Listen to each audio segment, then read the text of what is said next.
Olá, boa noite, estudantes da doutrina. Feliz ano novo. Hoje é dia 1 e estamos aqui reunidos para começar bem o primeiro dia do ano, 2024, com o nosso estudo. E hoje já vamos avançar para o capítulo número 25 e nada melhor do que começar o ano a falar sobre os efeitos da oração. É isso mesmo que nós vamos estudar hoje junto a André Luiz e com a bênção de Deus que possamos prosseguir com o estudo e que Jesus envolva a todos com a sua luz e com a sua paz. Vamos iniciar o nosso estudo com uma oração inicial. Assim, vou pedir a todos que possam ir respirando fundo.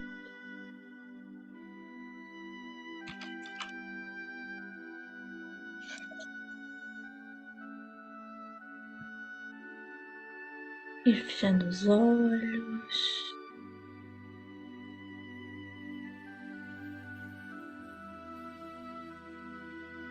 Querido amigo Jesus, graças vos damos, Senhor, por podermos estar unidos em oração e em estudo. Mais uma vez. Graças vos damos, Senhor, pela bênção do recomeço, pela bênção dos compromissos, pela bênção do serviço e o constante aprendizado. Abençoa-nos, Senhor, para que possamos executar fielmente os compromissos assumidos e carregar no coração sempre a fé que nos eleva e nos faz seguir o caminho necessário. Essa fé que nos faz sentir a paz do teu amor em nossos corações. Essa fé que nos sustenta em cada dia das nossas vidas. Faz-nos fortes, Senhor, misericordiosos, benevolentes uns para com os outros.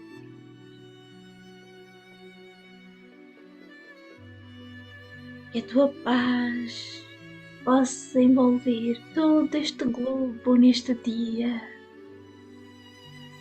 envolver cada coração.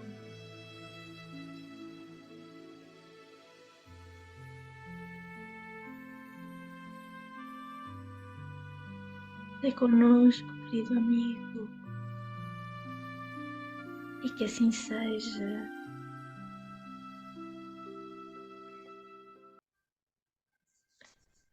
Muito bem, então vamos então seguir para a leitura. O capítulo número 25, Efeitos da oração. As luzes da prece inundaram o vasto recinto. Palpitava em tudo, agora, uma claridade serena, doce e radiante, muito diversa da luminosidade artificial.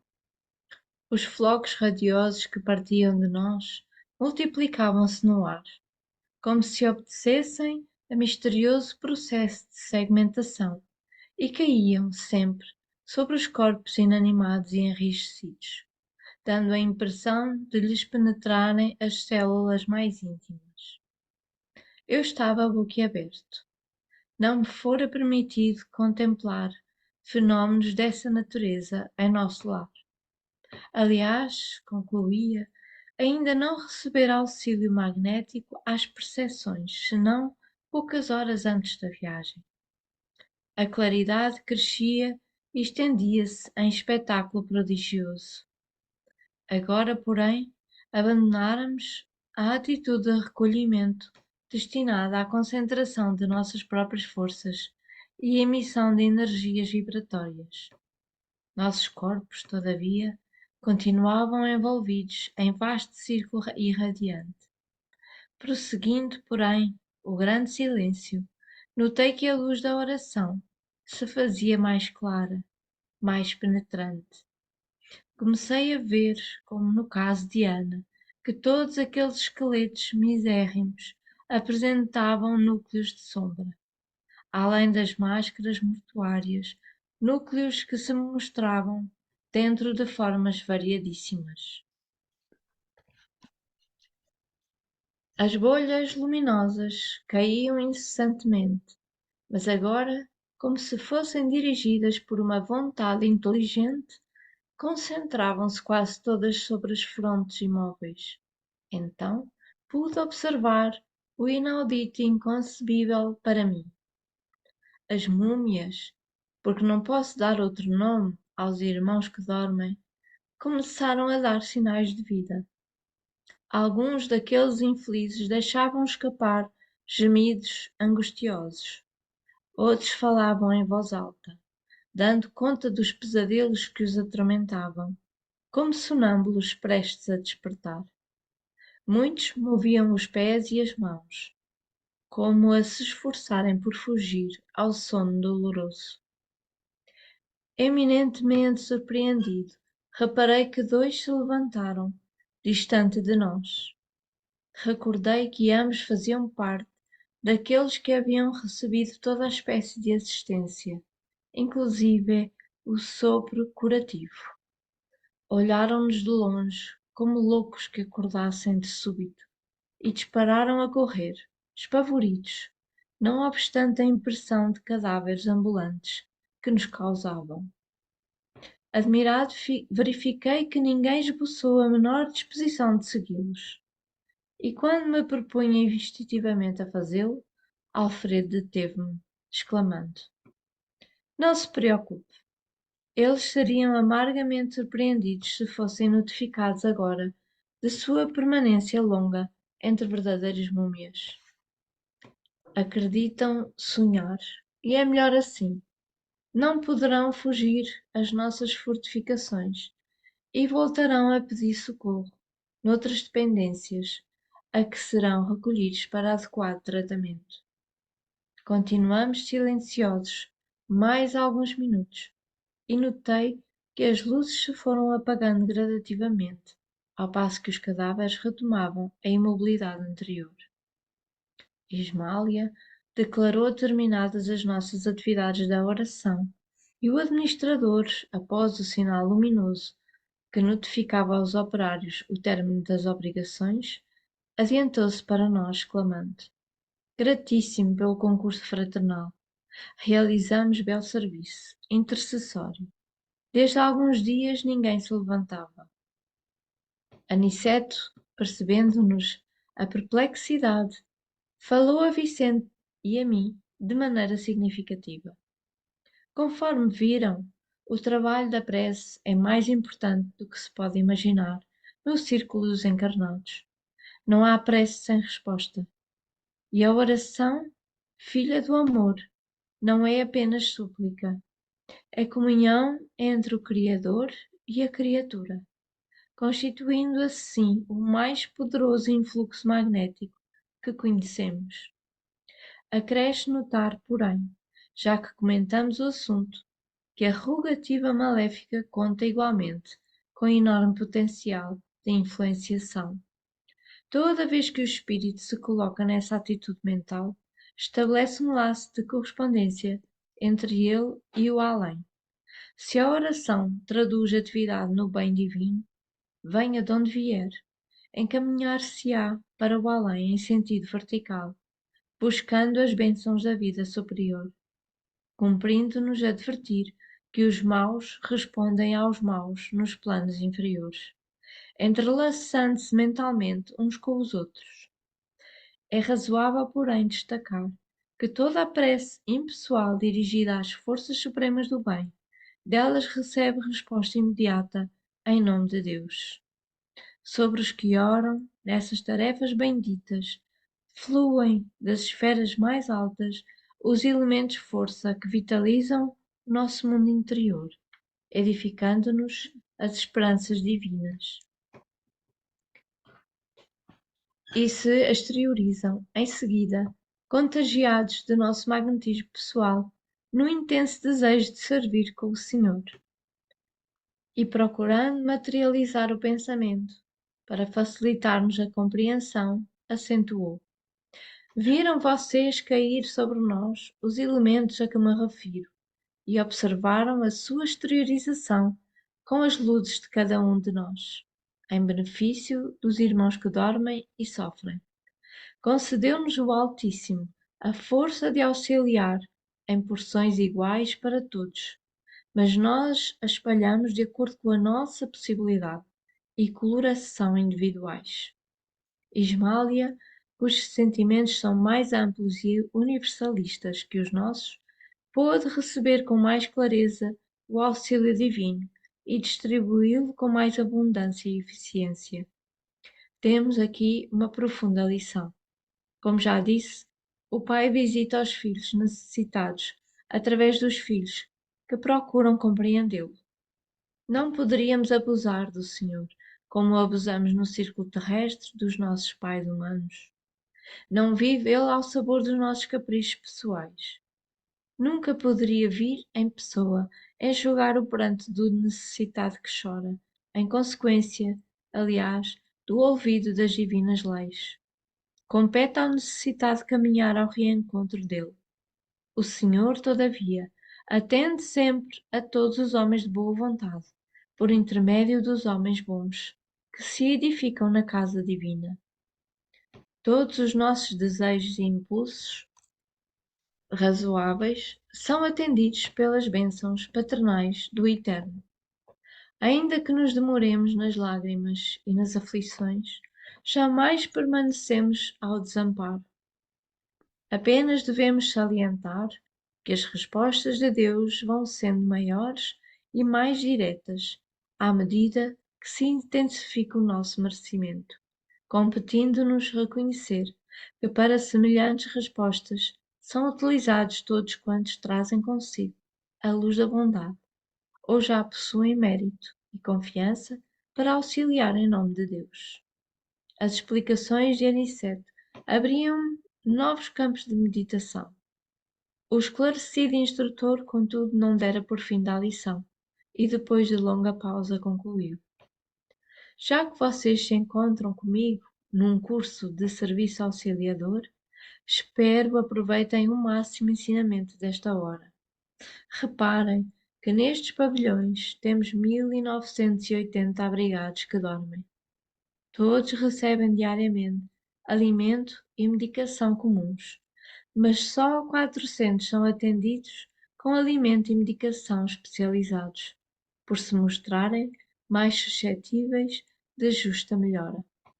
Desses 400, apenas 2/3 se revelaram aptos à recepção de passos magnéticos.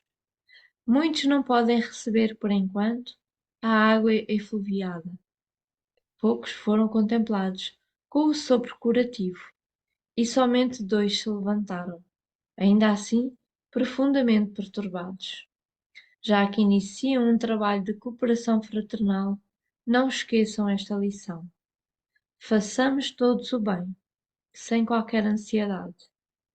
Semeemo-lo sempre e em toda a parte, mas não estacionemos na exigência de resultados. O lavrador pode espalhar as sementes à vontade e onde quer que esteja, mas precisa reconhecer que a germinação, o crescimento e o resultado pertencem a Deus.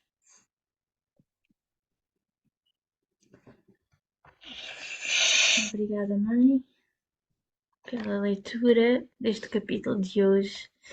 E que capítulo? Vamos então assim avançar para os slides. E pronto, ok, Felipe, tens a palavra do estudo desta noite. Olá a todos, boa noite, bom ano.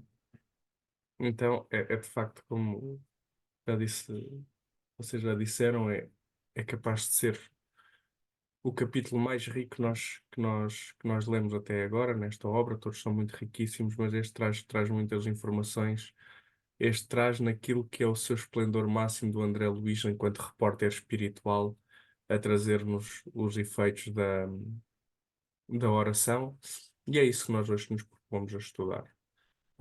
A ver qual é que é então esses efeitos, ter aqui um conhecimento um bocadinho maior para quando nós nos sentarmos novamente a orar, quer seja em nossa casa a fazer o Evangelho, uma oração comum, quer seja no centro, nós possamos, através da nossa mente, conseguir recriar estes cenários lindíssimos que nos traz André.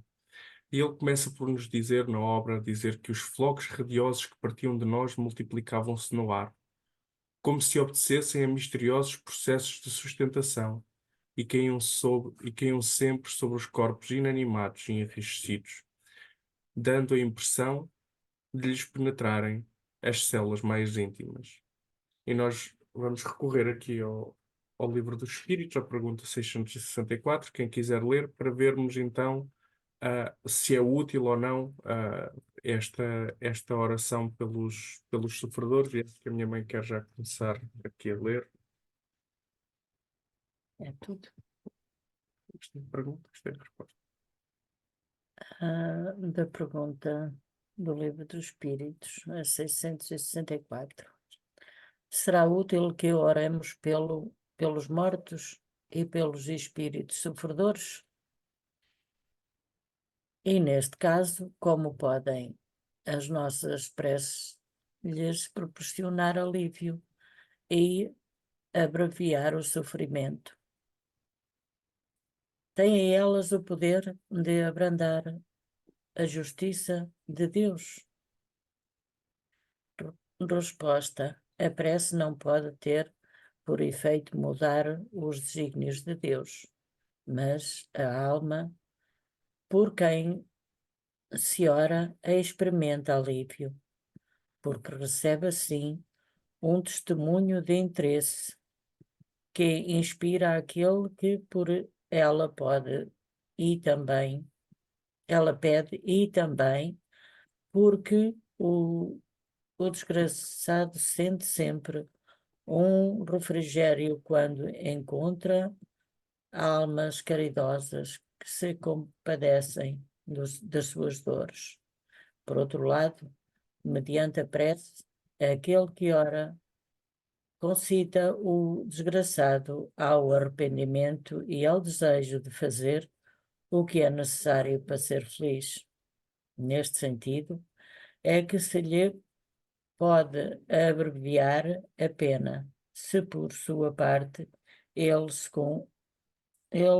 secunda a prece com a boa vontade, o desejo de melhorar-se, despertado pela prece, atrai para junto do espírito sofredor espíritos melhores que o vão esclarecer, consolar e dar-lhe esperanças. Jesus orava pelas ovelhas desgarradas, mostrando-vos desse modo que culpados vos tornaríeis se não fizesseis o mesmo pelos que mais necessitam das nossas preces. Obrigado. Bem, e nós vemos aqui nesta explicação deste slide ah, esta força, porque nós ainda muitas vezes na nossa criancice, na nossa imaturidade espiritual, nós utilizamos muito a prece como uma forma de pedido e de querer logo obter o resultado, e muitas vezes somos traídos neste próprio comentário a dizer: eu já orei, mas não aconteceu nada, já orei, mas não fez, não teve efeito nenhum. Nós devemos encarar, e é isso que hoje, se calhar, é uma das coisas que nós vamos poder aprender hoje neste estudo, ou relembrar, que é a oração, acima de tudo, é um ato de apaziguar as dores. é um ato de, de acalmar, não é? E por isso é que nós vemos nestas palavras do Cristo quando diz que com ele o fardo é leve. Porquê? Porque ele vem no seu esplendor, no seu amor máximo para nos afagar. Mas se repararem, há aqui, já no último parágrafo da resposta do Livro dos Espíritos, que nos remete novamente à boa vontade, à nossa boa vontade. Não vale a pena nós pedirmos a alguém para orar por nós, não vale a pena, entre aspas, claro que vale sempre a pena, mas não vale a pena nós estarmos sempre em posição de oração, muitas vezes com os joelhos colocados no chão, mas quando nós esquecemos por completo a nossa boa vontade, de querermos mudar a nossa posição mental, de querermos mudar os nossos atos, de querermos mudar a nossa vida. E então, para a oração ter este efeito mais exponencial, a nossa boa vontade é muito, muito importante nós querermos mudar a nossa vida. E por isso é que nós, enquanto orarmos por outro alguém, devemos apenas ter o ato de amor inerente a essa oração. Não devemos nunca colocar na nossa mente, nos nossos pensamentos mas ele não está a fazer a parte dele, mas será que vai acontecer? Será que vai dar? Será que não vai dar? Será que vou ser atendido? Não, vamos só orar e acreditar e vamos pensar neste quadro maravilhoso que o André Luís nos traz como uma pintura que nós podemos também trazer à nossa mente no ato de orar. E se puderes passar, Madalena. Então, continuamos aqui no relato do André Luís, que agora nos diz: conforme viram, o trabalho da prece é mais importante do que se pode imaginar no círculo dos encarnados. Não há prece sem resposta, e a oração, filha do amor, não é apenas súplica, é comunhão entre Criador e criatura, constituindo assim o mais poderoso influxo magnético que conhecemos. Destacar que toda a prece impessoal dirigida às forças supremas do bem, delas recebe resposta imediata, em nome de Deus. E vamos ver que, quem quiser ler, que a prece age e reage segundo o vínculo da mente. Vamos ver o que é que nos diz. Eu posso ler. Ok. Parece que a essência divina, registros especiais captam as rogativas da terra e as transformam em resposta de socorro celeste. Nenhum apelo neste universo de vibrações e intercâmbios já sem resposta. Quem se compraz na revolta sintoniza com as mentes carregadas de ira, que se conjugam em comércio de longa duração, assim como quem vive a esperança e amor sincroniza com as forças emissoras da paz e da harmonia, estabelecendo ligações que favorecem o otimismo e a saúde. Não foi outra razão que o Senhor recomendou que nos amássemos, orando uns pelos outros, particularmente pelos nossos adversários, como pelos que nos perseguem. A prece intercessória não apenas alcança quem se destina, como beneficia aqueles que realizem, pois onde estiver o seu tesouro, aí também estará o seu coração. Mateus 6:21. Obrigado.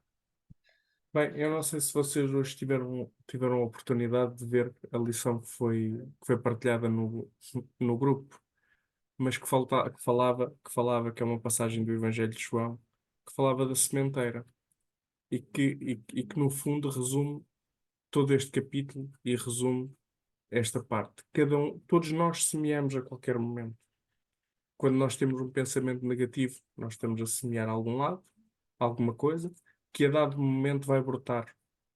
Mas quando nós semeamos um pensamento positivo, uma oração de intercessão por alguém, também é uma semente que nós vamos botar à terra e que a algum momento ela vai brotar à nossa volta. Então, o jardim que é constituído ao nosso derredor é a somatória das coisas boas e menos boas que nós vamos semeando. E é nesta parte que nós devemos criar este vínculo com o Criador, não é? Que é a força, como nos diz André Luís, é o maior, como é que o mais poderoso influxo magnético conhecemos, não é? Nós vemos esse universo que nos espanta com tantas forças que tem, não é? E este vínculo com o Criador é a maior ligação, o maior poder, só que ela tem que ser trabalhada, ela tem que ser conquistada todos os dias, tal e qual como uma relação entre dois seres humanos tem que ser feita. Ninguém se conhecendo dentro do próprio dia, não é? Vai criar uma relação íntima entre esses dois seres. Então, com Deus é a mesma coisa, nós temos que vir a treinar, a treinar, a treinar. E à medida que vamos treinando, há de haver, há de haver também estas que diz aqui no parágrafo 2, não é?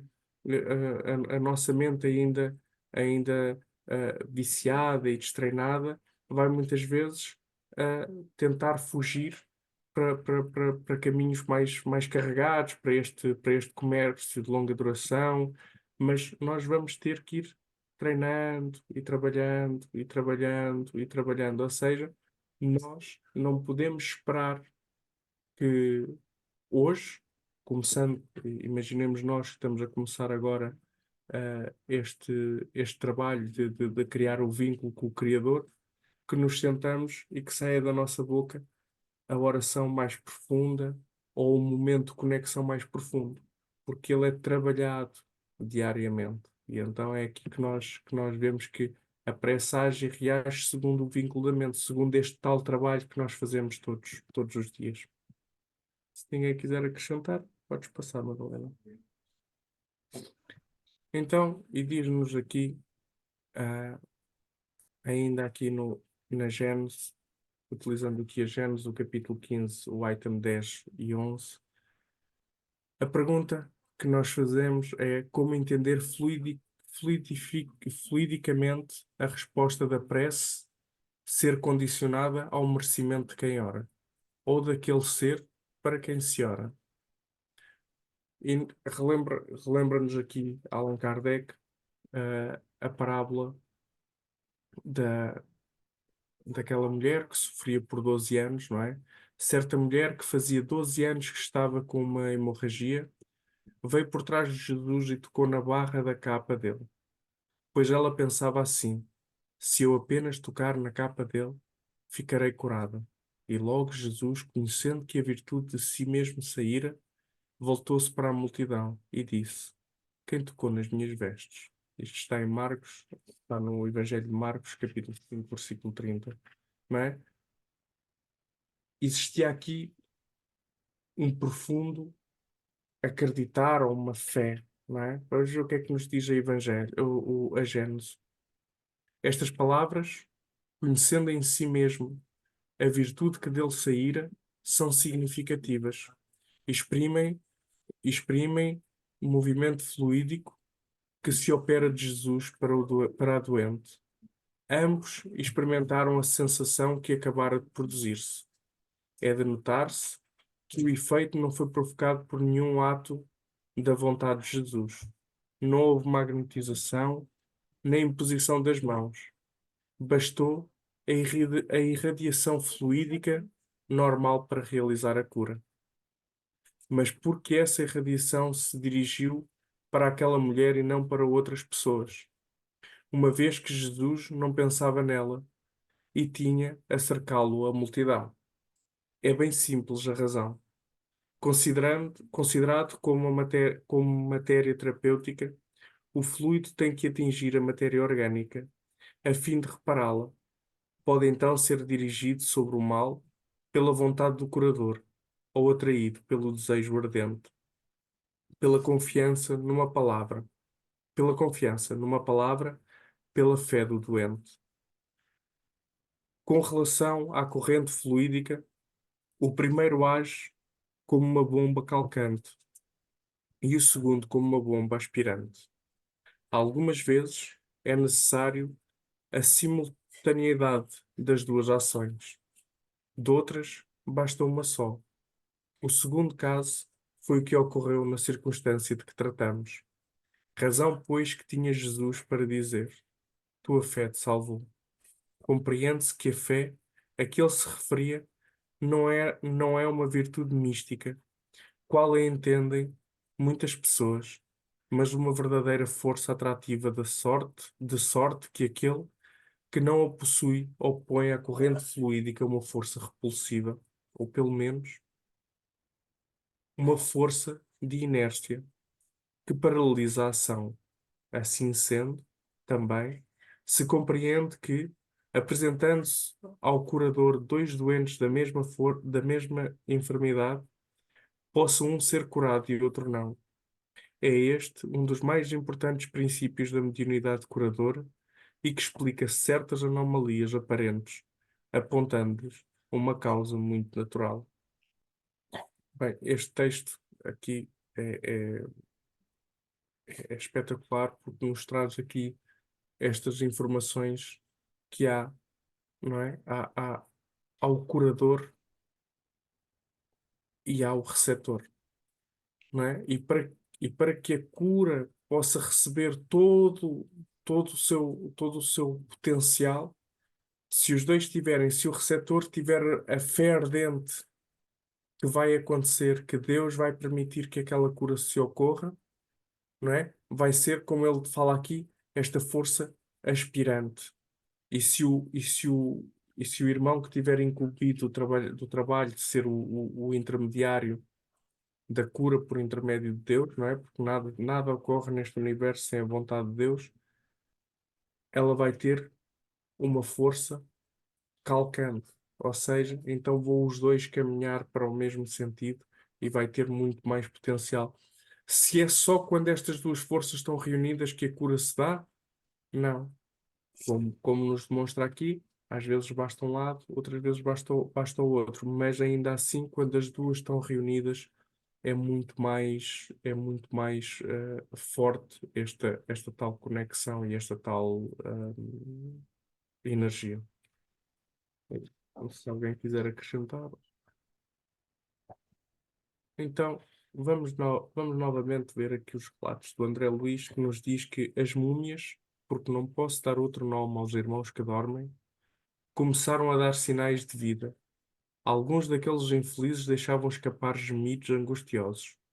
Outros falavam em voz alta, dando conta dos pesadelos que os atormentavam, como sonâmbulos prestes a despertar. Muitos moviam os pés e as mãos, como a se esforçarem por fugir ao sono doloroso. Então, vamos compreender aqui um bocadinho o que é estes caminhos da evolução, não é? Não sei quanto a vocês, mas nós quando lemos esta história aqui das múmias, isto um bocadinho que é um quadro que nos assusta, é um quadro deprimente, não é? E vamos perceber como é que nós vamos atravessando um bocadinho isto. Quem quiser ler aqui esta parte que está no livro Grilhões Partidos, capítulo 1. Ver. O homem nos caminhos da evolução. O homem está, porém, destinado à perfeição. Todos os atrasos a que se impõem e desvarios a que se permite constituem-lhe impedimentos ao avanço, tornando-se elos retentivos na retaguarda. Os códigos divinos estabelecem que somente através do amor se pode auripaz, colimar metas felizes. De essência salutar, o amor é a base da vida, ao mesmo tempo, a força que impele o ser para as realizações de enobrecimento. Toda vez que as paixões vis o desgovernam, enlouquecem-no e dele fazem cárcere de sombra, de aflição de morada. Por esta razão, ao lado das terapêuticas mais preciosas, o amor junto aos pacientes de qualquer enfermidade produz resultados insuspeitos. O amor regozija-se da verdade. Tudo desculpa, tudo crê, tudo espera, tudo suporta. Paulo de Tarso. Obrigado, Mónica. Bem, e é isto. Não é uma informação nova, é algo que temos vindo a falar muito lá na casa, não é? Todos nós estamos destinados à, à perfeição, não é? Porque essa é a vontade de Deus. Mas, como falavas anteriormente, existe o nosso concurso da boa vontade, implantar o bem ao nosso redor para que esse, para que esse jardim, não é? Como diz aqui o irmão, somente através do amor se pode aurir a paz, que é, e colimar metas felizes, ou seja, somente quando nós começarmos a plantar, pouquinho a pouquinho, o bem que pudermos ao nosso redor, é que nós vamos encontrar esse jardim de paz à nossa volta. Mais uma vez, este é um caminho que se faz passo a passo, pouco a pouco. Não há que ter, não há, nós nunca podemos guardar nas nossas aspirações dizer amanhã é que eu vou fazer tudo o que eu não fiz até hoje. Não. Amanhã vamos transformar um pouquinho. Reparem neste terceiro parágrafo. Toda a vez que as paixões vis nos desgovernam, elas próprias nos enlouquecem. Porquê? Porque nós ficamos escravos ou prisioneiros dos nossos próprios desejos. E em vez de sermos nós a tomarmos as decisões, são os nossos desejos desgovernados que nos fazem tomar as nossas próprias decisões, não é? Mas perante um irmão que esteja assim, ou perante nós que nos reconhecemos assim, qual é o maior medicamento que Jesus Cristo nos deixou? A palavra amor. Na compreensão, no, na indulgência, no exortar os nossos irmãos sempre ao caminho do bem. É muito difícil nós fazermos isto. É muito difícil. Mas ainda assim, este é verdadeiramente o caminho que nós deveríamos trilhar. Isto é aquilo que nós nos devemos preparar para fazer. Nós vemos, quando somos atendidos, muitas vezes pelos nossos mentores da casa, não é? O que é que eles nos trazem? Muitas vezes eles repetem-nos aquela mensagem pela 50ª vez, mas eles a repetem com todo o amor.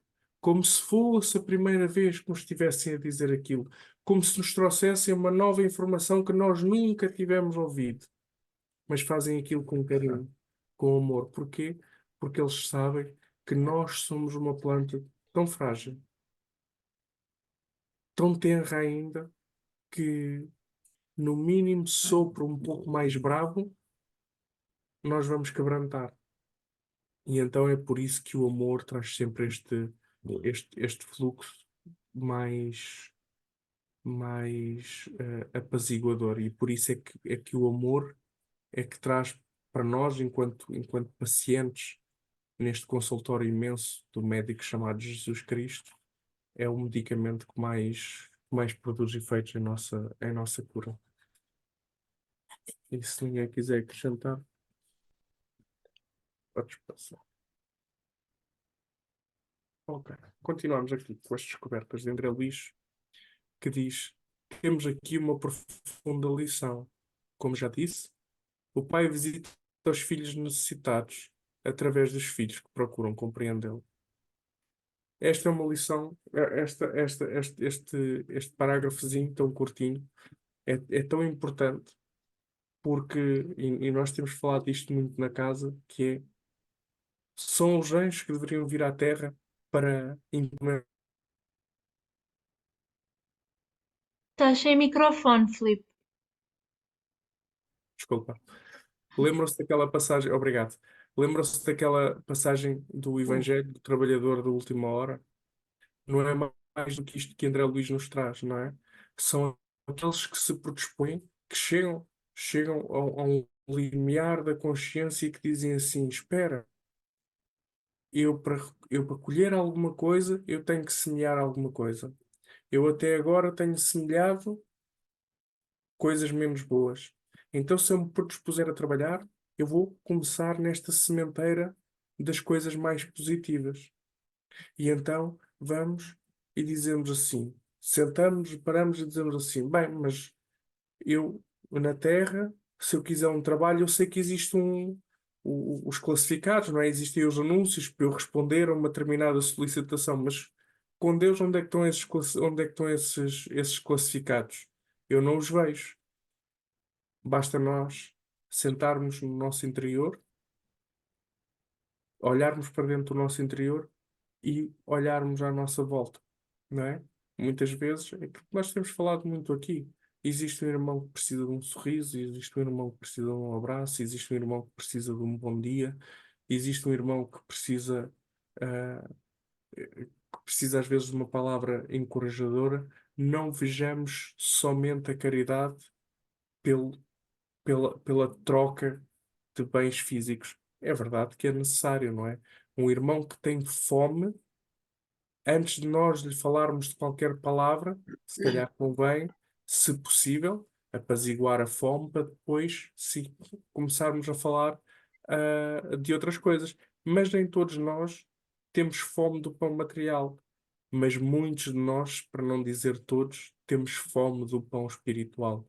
E muitas vezes é esse o trabalho que nos cabe. E vamos ler aqui o que é que nos diz ah, o que é parado aqui no estudo. Quem quiser ler. Eu posso ler. Então, a providência divina. Deus atende aos homens através dos próprios homens. Sabeis se a providência não vos escolheu, não como instrumento de suplício para agravar os sofrimentos do culpado, mas como o bálsamo da consolação para fazer cicatrizar as chagas que a sua justiça abrira? Não digais, pois, quando virdes atingido um dos vossos irmãos, é a justiça de Deus importa que siga o seu curso. Dizei antes: vejamos que meios o Pai misericordioso me pôs ao alcance para suavizar o sofrimento do meu irmão. Vejamos se as minhas consolações morais, o meu amparo material ou os meus conselhos poderão ajudá-lo a vencer essa prova com mais energia, paciência e resignação. Vejamos mesmo se Deus não me pôs nas mãos os meios de fazer que cesse esse sofrimento. Se não me deu a mim, também como prova, como expiação, talvez, de ter o mal e substituí-lo pela paz. Capítulo 5 do Evangelho, item 28. Trabalhai, minhas filhas, e que o produto de vossas obras se destine a socorrer os vossos irmãos em Deus. Os pobres são seus filhos bem-amados. Trabalhar para eles é glorificá-lo. Cede-lhes a providência que diz: aos pássaros do céu dá Deus o alimento. Também no capítulo 5 do Evangelho, item 26. Obrigado. Então, nós ouvimos muitas vezes esta palavra: trabalhai, trabalhai, trabalhai, trabalhai. Mais uma vez, nós voltamos a dizer: mas aonde está o trabalho? Vamos no slide seguinte tentar compreender, nas palavras que o Cristo nos deixou, o que é este trabalho, não é? E trazemos aqui uma passagem que está no Evangelho de Lucas, no capítulo 10, entre o versículo 38 e 42. E aconteceu que, indo eles de caminho, entrou Jesus numa aldeia, e certa mulher, por nome Marta, o recebeu em sua casa. E tinha esta uma irmã chamada Maria, a qual, assentando-se também aos pés de Jesus, ouvia a sua palavra. Marta, porém, andava distraída com muitos serviços. E aproximando-se, disse: Senhor, se não te dá de que minha irmã me deixe servir só, dize-lhe que me ajude. E respondendo Jesus, disse-lhe: Marta, Marta, estás ansiosa e afadigada com muitas coisas, mas uma só é necessária. E Maria escolheu a boa parte, a qual não lhe será tirada.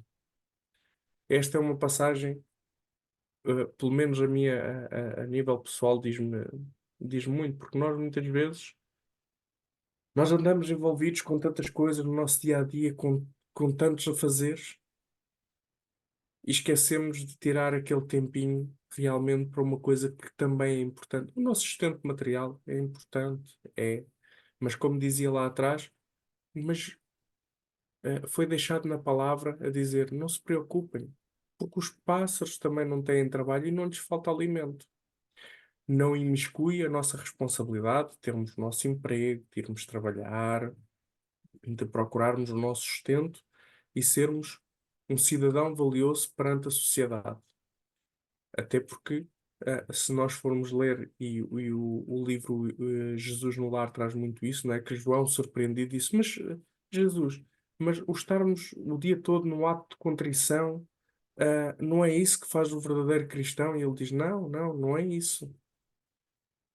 Existe a parte de nós nos sustentarmos materialmente, mas não pode ser o, o foco total das nossas preocupações. Nós devemos resguardar os nossos momentos para fazer, para tal, trabalharmos esta comunhão, como vinhamos a falar, comunhão com Deus, comunhão com o nosso mentor, comunhão com Jesus Cristo, de nos dedicarmos a não olhar só para os nossos problemas, mas dizer assim: olha, durante a próxima hora, durante os próximos 5 minutos, durante os próximos 30 segundos, eu vou fazer uma oração não para mim, mas perante aqueles que também sofrem, não é? E por isso é que Jesus deixou, e também está no Evangelho de Lucas, no capítulo 11, no versículo 28, que bem-aventurados são os que ouvem a palavra de Deus e aguardam. E o que é aguardar? Eu não sei se vocês se recordam, mas neste último sábado, o nosso irmão preparou, já não me recordo se foi preparou a tertúlia, se foi no comentário final ou às lições estudadas. Mas ele dizia assim, acho que foi no comentário final, às lições preparadas, que dizia assim: o que é o fiel trabalhador de Jesus? É aquele que procura copiar literalmente tudo quanto Jesus deixou na sua palavra, não é? E esse, mais uma vez, é um exercício que é paulatino, não é? É crescente. Começamos pelas coisas um pouquinho mais simples. E à medida que vamos cimentando essas determinadas decisões na nossa vida, vamos passando para outras mais complexas, e para outras um bocadinho mais complexas, e para outras um bocadinho mais complexas. E agora, parafraseando aqui o Robson, quando assustou, nós estamos, ahm, nós somos um modelo de cristianismo sem ter o orgulho ou ter esse egocentrismo de querermos ser esse modelo de cristianismo, mas vamos nos tornando um discípulo cada vez mais fiel neste ato de cada dia. Ou seja, quantos de nós, estando na presença de Jesus Cristo, continuaríamos a trabalhar numa casa para servir de coisas materiais? Se calhar já íamos escolher sentar para ouvir aquela palavra, mas Ele fala no fundo do nosso coração. Ele fala-nos todos os dias. Só que para isso é preciso que nós sejamos como Maria e que paremos um bocadinho e que demos espaço ao ato da oração para ouvirmos realmente o que ele nos fala ao coração. Se ninguém tiver nada para acrescentar, podes avançar, Madalena. E mais uma vez, diz-nos André Luís: viram vocês cair sobre nós os elementos a que me refiro e observaram a sua exteriorização com as luzes de cada um de nós, em benefício dos irmãos que dormem e sofrem. Concedeu-nos o Altíssimo a força de auxiliar em proporções iguais para todos, mas nós a espalhamos de acordo com a nossa possibilidade de exploração individuais. Esta passagem não é mais do que, do que a passagem bíblica. Eu estou sempre a dizer isso e vou-me repetir novamente. Todos estes livros novos que o Espiritismo trouxe, eles no fundo, se nós formos a meditar bem sobre o que está na própria palavra, eles não vieram trazer nada de novo do que Jesus já deixou, não é? O Evangelho de Jesus já é bastante completo nesse aspecto. E se nós olharmos para as palavras que André Luís nos traz aqui, e se as pusermos lado a lado com a parábola dos talentos, não é? Nós vamos encontrar exatamente a mesma informação, mas por maneiras diferentes, que nos diz que o Senhor age como um homem, tente fazer longa viagem fora do seu país, chamou os seus servidores e lhe entregou os seus bens. Depois de dar 5 talentos a um, 2 ao outro e 1 ao outro, a cada um segundo a sua capacidade, partiu imediatamente, não é? E o que é isto segundo cada um a sua capacidade? Segundo a evolução que nós já vamos tendo. Não é? Não se vai dar o governo de um navio a uma simples criança. Não é? Esse trabalho há de ser dado a quem já tem essa responsabilidade. À criança vai-se pedir outras coisas. Paulo dizia isso muito bem quando dizia: quando eu era criança, falava como criança. Agora em adulto, eu falo como adulto, não é? Mediante a nossa evolução. E nós vemos nesta parábola que o que recebeu 5 talentos os pôs a produzir, empregou-os bem. E com isso, produziu novos 5 talentos. Mais uma vez, a figura da sementeira. Botou-os à terra, num bom trabalho, empregou-os bem e produziu-os. O que tinha 2 talentos fez exatamente a mesma coisa. E com 2 talentos, produziu 2 talentos. E quando o servidor, e quando o senhor regressou, disse para estes dois que eles foram bons e fiéis, porque eles fizeram exatamente aquilo que ele lhes pedia. E como eles foram fiéis, ele passou a confiar novas coisas, não é? E para eles compartilharem agora a alegria do Senhor, ou seja, porque eles trabalharam bem.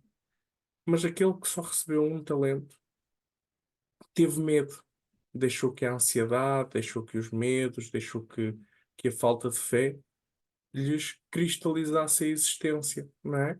E o que é que ele fez? Enterrou o talento na terra e não o pôs a produzir, não é? E o Senhor o que é que diz? Diz: tirem depois o talento, porquanto dar-se-á a todos os que já têm, e esses ficarão acumulados de bens. Quanto àquele que nada tem, tirar-se-lhe-á mesmo o que pareça ter. Agora fazendo aqui a transferência para, fazendo aqui o paralelismo para o que é o comentário do André Luís. Nós temos a sorte de ter este grupo de trabalho. E imaginem que nós temos um determinado irmão que fala muito bem, que faz orações muito bem. Eu devo deixar de produzir só porque aquele irmão fala melhor do que eu, ora, entre aspas, melhor do que eu? Não. O que nos é pedido é assim: contribui segundo aquilo que tu podes contribuir. Mas contribui verdadeiramente através do coração. Faz aquilo que tu podes. Até porque há muitos irmãos que só vão conseguir ouvir na frequência em que nós estamos a emitir. Não é? Porque é aí que há a ressonância para nós ver. E aquele que nos parece muito mais evoluído e que capta muito mais luz e que se calhar não consegue chegar a esses irmãos. Por isso, nunca devemos no grupo estar numa posição de comparação. Vamos lá, coração aberto, verdadeiramente, à procura de servir segundo as nossas possibilidades. Se Deus nos concedeu hoje um talento, vamos produzir com esse talento. Se nos deu 5, vamos produzir com 5. Também temos maior responsabilidade, não é? O que tem 5 talentos tem maior responsabilidade de produção e que as suas tarefas são mais exigentes. Vamos produzir segundo as nossas capacidades. Se puderes passar, Madalena.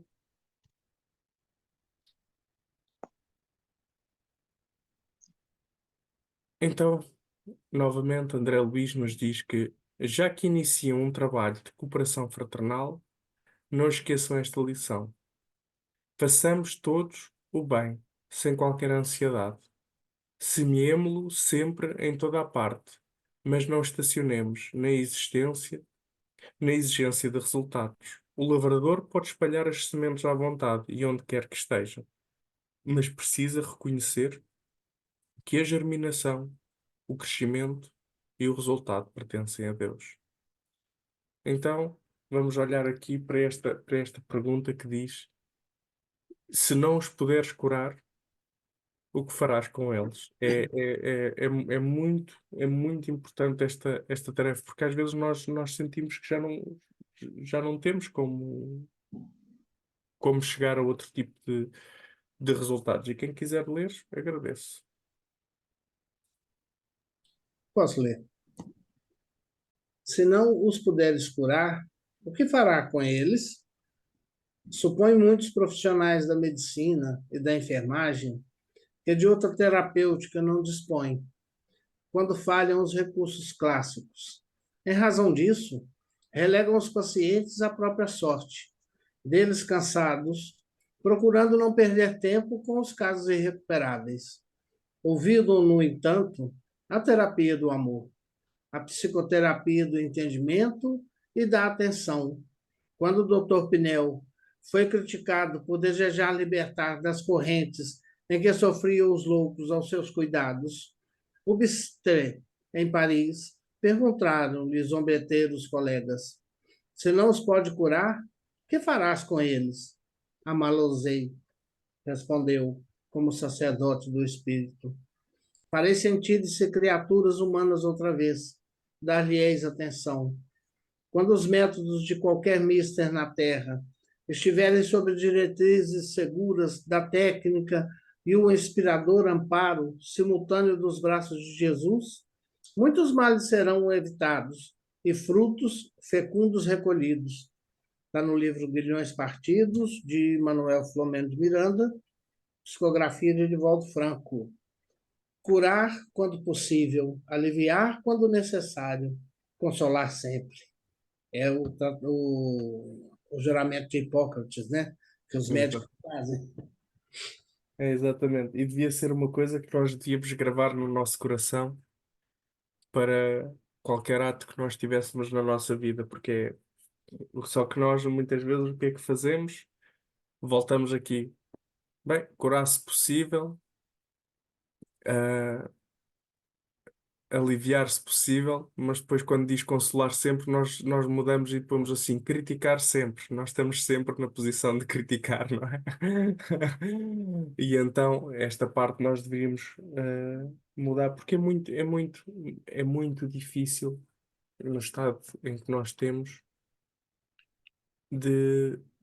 Porque para isto, lá está, nós temos que desenvolver a conexão, nós temos que desenvolver a fé, nós temos que sair desta matriz da matéria para conseguir compreender algo além. Nós temos que começar a enxergar verdadeiramente a eternidade sobre os nossos olhos. E eu diria que uma das nossas dificuldades de consolar sempre é porque nós falamos muitas vezes da eternidade, das vidas sucessivas, mas nós não a conseguimos enxergar verdadeiramente aos nossos olhos. No dia em que nós a compreendermos, vai ser muito mais fácil para nós este ato de consolar sempre.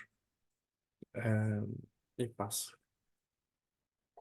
E diz-nos André Luís, apenas devemos salientar que as respostas de Deus vão sendo maiores e mais diretas, à medida que se intensifique o nosso conhecimento, competindo-nos reconhecer que para semelhantes respostas são utilizados todos quando trazem consigo a luz da bondade, ou já possuem mérito e confiança para auxiliar em nome de Deus. Então, quem quiser ler aqui para percebermos o que é este grau de comunhão? Eu posso ler. Obrigado. O grau da comunhão com Deus depende das qualidades que vamos adquirindo. Os espíritos são criados simples e ignorantes, mas dotados de aptidões para tudo conhecerem e para progredirem, em virtude do seu livre-arbítrio. Pelo progresso adquirem novos conhecimentos, novas faculdades, novas percepções e, seguidamente, novos gozos desconhecidos dos espíritos inferiores. Eles veem e ouvem, sentem, compreendem, e os espíritos atrasados não podem ver, sentir, ouvir ou compreender. A felicidade está na razão direta do progresso realizado, de sorte que os dois espíritos, um pode não ser tão feliz quanto o outro, unicamente por não possuir o mesmo adiantamento intelectual e moral, sem que por isso precisem estar cada qual um lugar distinto, ainda que juntos podem estar em trevas, enquanto que outros resplandecentes para o outro. Sendo a felicidade dos espíritos inerente às suas qualidades, aurem-na eles em toda a parte em que se encontram, seja a superfície da Terra, no meio dos encarnados, ou no espaço, ou comparação vulgar, fará compreender melhor esta situação. Se se encontrarem em um concerto dois homens, um bom músico e ouvido educado e outro desconhecedor de música, de sentido auditivo pouco delicado, o primeiro experimentará a sensação de felicidade, enquanto o segundo permanecerá insensível, porque um compreende e percebe o que nenhuma impressão produz ao outro. Assim sucede quando todos os gozos dos espíritos que estão na razão da sua sensibilidade do mundo espiritual têm esplendores por toda a parte, harmonias, sensações e por espíritos inferiores, submetidos à influência de matéria, não intervêm sequer, o que somente são acessíveis aos espíritos purificados. Um livro de Céu do Inferno, capítulo 3, item 6. Obrigado, Dona Júlia. E isto resume realmente aquilo que nós viemos a falar neste estudo. Se puderes avançar para ler. Então vamos lá. É a parte em que todos têm a oportunidade de falar. André Luís nos traz que as luzes da prece inundaram o vasto recinto. Palpitava em tudo agora uma claridade serena, doce e radiante, muito diversa da luminosidade artificial. Bem, olhando este quadro, eu diria que é aquilo que nós todos queremos, que a nossa casa fosse, que o nosso trabalho fosse, que o nosso dia-a-dia fosse. E a pergunta que nós fazemos hoje para refletirmos é o que fazer para que o lar também se inunde de luz. Como desenvolver a comunhão com Deus para, para receber as bênçãos da luz. Podem abrir todos o microfone. É, tomara nós, não é? Poder estar, nem que fosse só, porque é o que nós pedimos. Eu acho que nas nossas preces singelas é o que nós pedimos, é luz. Que Jesus ilumine o nosso espírito, nos inspire ao bom caminho, às boas decisões. Mas se calhar, e foi falado também, que é consoante o nosso merecimento, é consoante a nossa fé. E hoje falou-se muito disso, não é? Todos estes textos esclarecedores. É tanta informação que apetece ir ler e ler e ler e passar para ver se fica aqui tudo cá dentro registado, não é? Mas logo aqui ele diz: as luzes da prece são completamente diversas da luminosidade artificial, ou seja, são tão naturais. Nós um dia haveremos lá chegar, não é? A nossa prece há de ter este efeito de aliviar, de iluminar, porque quando nós rezamos, nós pedimos a Jesus que nos dê a sua sabedoria e nos fortaleça a fé, iluminando o nosso espírito, não é? Mas é importante que nós estejamos nessa postura de coração aberto, de disponibilidade mental para que isso aconteça. E para isso temos que estar serenos, que também é uma das premissas de que a prece seja eficaz. Devemos estar em comunhão com Deus, não é? Criador e criatura. E para estarmos em comunhão com Ele, temos que estar em serenidade, temos que estar em silêncio, porque os nossos pensamentos é como se fosse um concerto de rock, às vezes, não é? Aqui a batalhar na cabeça e vem e nós repelimos e eles continuam a vir e nós mandamos embora e eles continuam a vir. E, mas também há técnicas que a gente tem que aprender. A parte da respiração ajuda e muito. Por isso é uma questão de conhecimento também, não é? E quanto mais lemos, quanto mais estudamos, mais a nossa mente se expande também. Aí o nosso merecimento tem que ser maior. Por isso, quando trabalhamos a favor de outro, quando trabalhamos, quando sabemos de alguém que está em aflição, fazemos uma prece por essa pessoa. Quando estamos a querer aliviar a dor do outro, já estamos a trabalhar também no alívio da nossa. Quando pedimos a Deus que interceda pelo nosso irmão, já estamos a pedir que interceda por nós. Como diz São Francisco de Assis, não é? Tem que se dar para se receber. E para receber as bênçãos de luz, precisamos de fazer a caridade. A caridade não é só material, é moral, a maior parte das vezes. E essa está ao alcance de qualquer homem de boa vontade. E é assim que nós devemos ter o cuidado de proceder,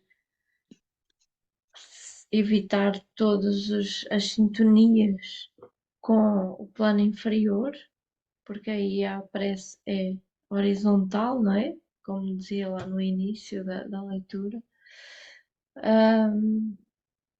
E temos que ter o cuidado que a nossa prece seja sempre na vertical, com fé e com esta fé daquela mulher que tocou as vestes de Jesus, que ela tinha a certeza que ia ser curada.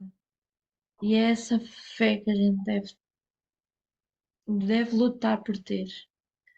Essa confiança total neste médico maravilhoso das nossas almas, que é este irmão maravilhoso que Deus nos deu por misericórdia.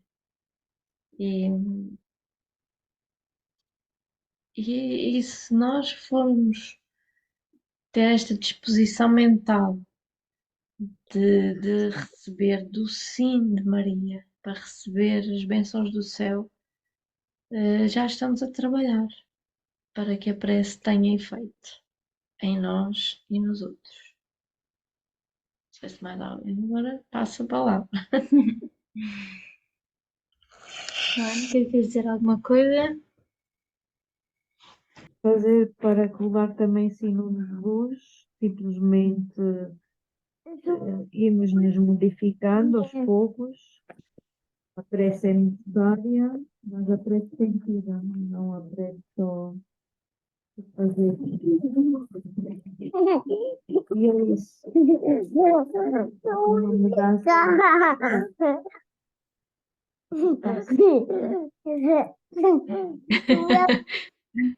Obrigada, Mônica. Rawson, você quer dizer alguma coisa? O capítulo de hoje, primeiramente, boa noite a todos. O capítulo de hoje traz-nos um grande ensinamento. Primeiramente, vem alicerçar todo o trabalho que nós fazemos na casa, na evangelização de espírito, no auxílio daqueles irmãos desencarnados que nos procuram, auxiliando da maneira que nós podemos. Então, hoje nós vimos claramente que dentro daqueles assistentes daquela oração, todos colaboraram com a sua coloração, com a sua doação, com seu carinho. E a irmã Ismália, por ser uma entidade com um conhecimento bem maior do que todos aqueles que estavam lá, com um poder de amor bem maior do que todos que estavam lá, fez-me lembrar as sensações que a gente tem quando oramos em comunidade, em conjunto com o nosso grupo, para aqueles que são recebidos em nossa casa, e a gente fica naquela sensação de paz, de alegria, de harmonia. E sabemos que cada ligação daquela cada oração, cada pedido, cada comentário é transportado para os laboratórios espirituais, onde a espiritualidade amiga trabalha os nossos comentários, trabalha as nossas vibrações, os nossos fluidos, as nossas orações e devolvem para aqueles que necessitam. Então, é gratificante a gente saber disso também. E naquele caso ali, nós vamos lembrar uma passagem de um livro que ainda vamos estudar, que é A Vida Continua, né, que é o último livro da série. No capítulo 9, nas páginas 66 e 67, se não me engano, há de confirmar depois, o instrutor Cláudio, ao dar ciência àqueles espíritos da sua condição espiritual e ao dar ciência de como se forma a antimatéria ou a matéria quintessenciada da qual eles eram feitos, e aqueles espíritos que estavam ali adormecidos têm uma peculiaridade da matéria, mesmo que seja uma matéria mais rarefeita que a nossa, com certeza, vemos ali o poder da oração. O que é oração? Ninguém consegue explicar os efeitos da oração tão bem quanto André Luiz explicou ali. É retornado em forma, sai da gente e retorna em forma de luz que toca aqueles necessitados e são absorvidos. E aí eu me lembrei de uma frase do instrutor Cláudio, em que ele diz, olha, meu caro, a matéria nada mais, nada menos é do que luz coagulada. É a presença do amor divino entre nós. Então, aquela prece foi parar nos laboratórios espirituais. E com aquela vibração que lhe é peculiar, foi produzido naqueles laboratórios. É como se fosse uma evaporação da água dos mares, retornasse em forma de chuva benéfica, engravidando a terra, gerando nova semente, alimentando e curando aqueles que estavam lá. Então, é tão sublime quando a gente pode orar no canto, igual Jesus nos aconselhou, no cantinho do nosso quarto, com toda a fé, você e o Criador.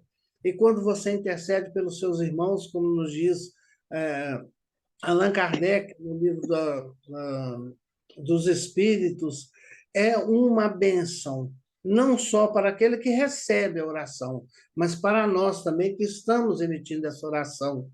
Então, quando a gente puder fazer essa oração em função da humanidade, em função daqueles espíritos que estão naquela condição, porque na realidade são mais de 90% da população que desencarna todos os dias, vão para o esquecimento momentâneo, vão para os sonos momentâneos, eles não têm consciência lógica do que estão passando com eles agora. E muitos deles nós provocamos a loucura ao falar com eles, você já não é morto, você já não é vivo mais. Eu estou aqui, então como é que é isso? Né? Naquele livro Depois da Morte, Leon Denis nos explica essas reações. Então, temos que ter o cuidado de auxiliar, mesmo nas orações, de não mencionar certas atitudes que venham ofender, apesar que a espiritualidade amiga, eles filtram as nossas impurezas, né? O que sobra é muito pouco, mas é o suficiente para que eles possam remeter em bênçãos de paz, harmonia, e remete para aqueles irmãos que estão. Depois, no final do capítulo, ele faz a matemática do auxílio, a matemática do amor, que é muito bonita, né? 1890 e tantos, apenas do terço deles, e que está, né, apenas alguns, eu acho que foram 80 nos últimos capítulos, que receberam o sopro da vida, o sopro da cura, e apenas 2 levantados de si mesmo, né, em estado desequilibrado. Então, a matemática, você veja bem, é muito pouco auxiliador para tanto auxílio a ser prestado. Então, vamos renovar as nossas fés. A nossa fé, além de nos auxiliar, vamos também auxiliar essa equipe maravilhosa que trata de todos, porque a misericórdia divina, ela fecha os olhos aos erros nossos e presta auxílio de acordo com a nossa capacidade de absorver esse auxílio. Muito obrigado. Obrigada, Robson. É isso mesmo, é as palavras de Jesus. Brilha a vossa luz e amem-se uns aos outros. E, e é isso. Filipe, queres comentar alguma coisa? É no slide a seguir. No slide assim. Tá, vamos já passar então. Ok. Então, o que nós propomos enquanto grupo é relembrar uma coisa que eu acredito que já seja prática na casa de todos. Se não for, é um recomeço, é um relembrar para o ser. E para aqueles que já é um relembrar pela imensa força que tem, não é? Que é o Evangelho no lar. E vamos ler o que é que tem nesse, o que é que nós preparamos aqui. A tua casa é um lugar gerador de paz. Dentro dessas quatro paredes, podes respirar o mesmo clima do céu, dependendo de como te comportares em família.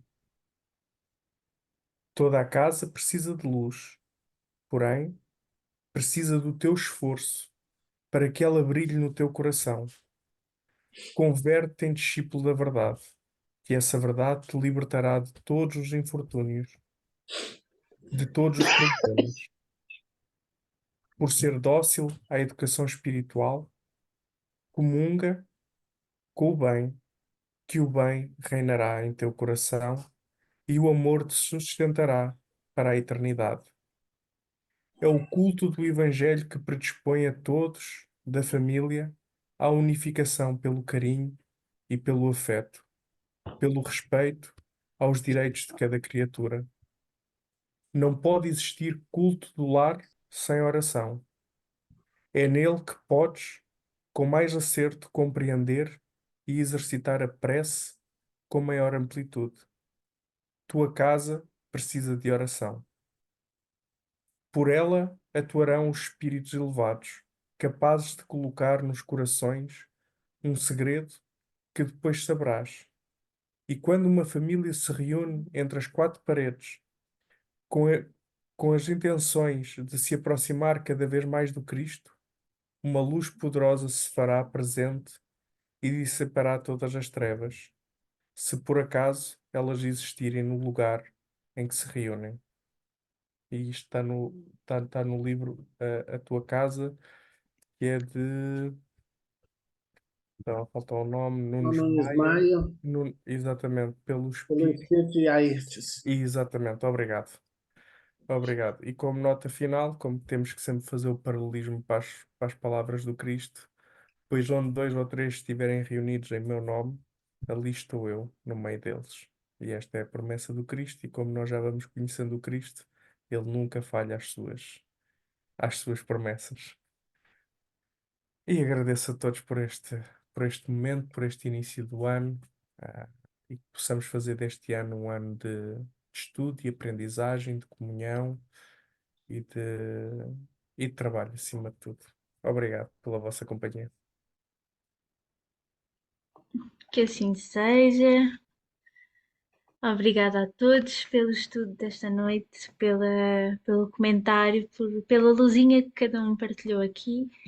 É tão bom começar assim o ano. Vamos então terminar com a nossa prece. Alguém se voluntaria para fazer a prece final?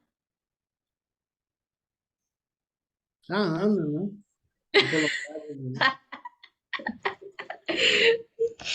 Eu sabia, eu já sabia, desde o princípio. Então, vou só pôr aqui a música para vocês, para todos.